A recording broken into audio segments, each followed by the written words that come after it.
Kellyanne Conway is President Trump's counselor. Kellyanne, good morning to you. Good morning, Matt. Yesterday afternoon on MSNBC, you said that Michael Flynn enjoyed the full confidence of the president. Sean Spicer later said the president was evaluating the situation, and then Michael Flynn resigns overnight. Were you out of the loop on this? No, not at all. Both were true. The president is very loyal. He's a very loyal person, and by night's end, Mike it was best to resign. He knew he'd become a lightning rod, and he made that decision. So had he not resigned, the president would continue with him as national security advisor, even though he misled the vice president and the administration about the contents of that call? That fact is what became unsustainable, actually. I think misleading the vice president really was the key here.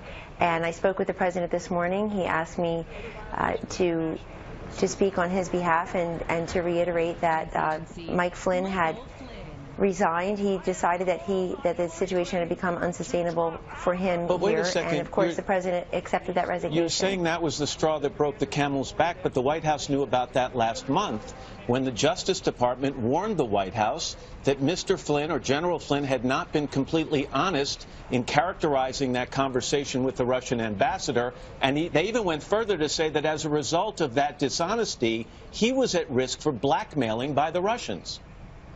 Well, that's one characterization, but the fact is that General Flynn continued in that position and was in the presidential daily briefings, was part of the leader calls as recently as yesterday, was there for the Prime Minister's visit from Canada yesterday.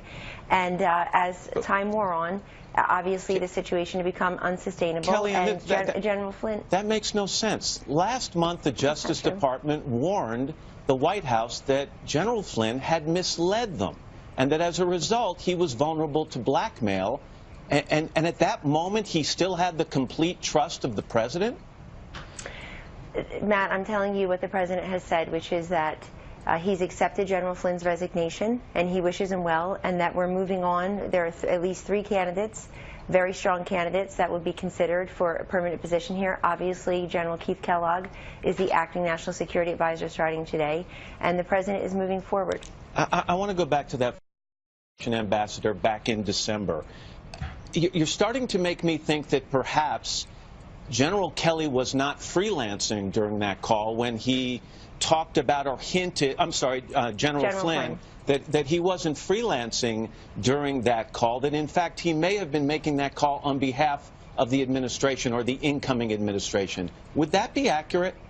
No, it would be a mistake to conclude that. Remember, in the end, it was misleading the vice president that made the situation unsustainable. Which the White House knew about last month. And yet yesterday you went on the air and said that General Flynn had the complete and full confidence of the president. And General Flynn decided that he should resign last night, and the president accepted that resignation.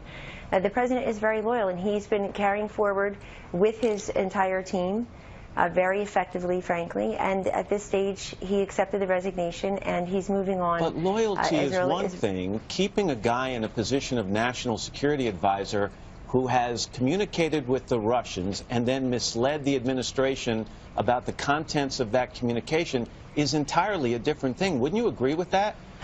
Well, Matt, what I would tell you is the president and I had a conversation wherein he referred to the comments made by Charles Krauthammer on a different network last night, that it is not one communication or one incident necessarily. In this case, it is the misleading to the vice president and also the inability to remember, as General Flynn started to clarify his remarks and say, I can't remember, I can't recall. I think that was his clarification over the weekend. I can't recall whether or not the information that was provided to the vice president that others in the administration had repeated as well, whether or not that in fact was the whole truth. Was General Flynn the right pick in the beginning?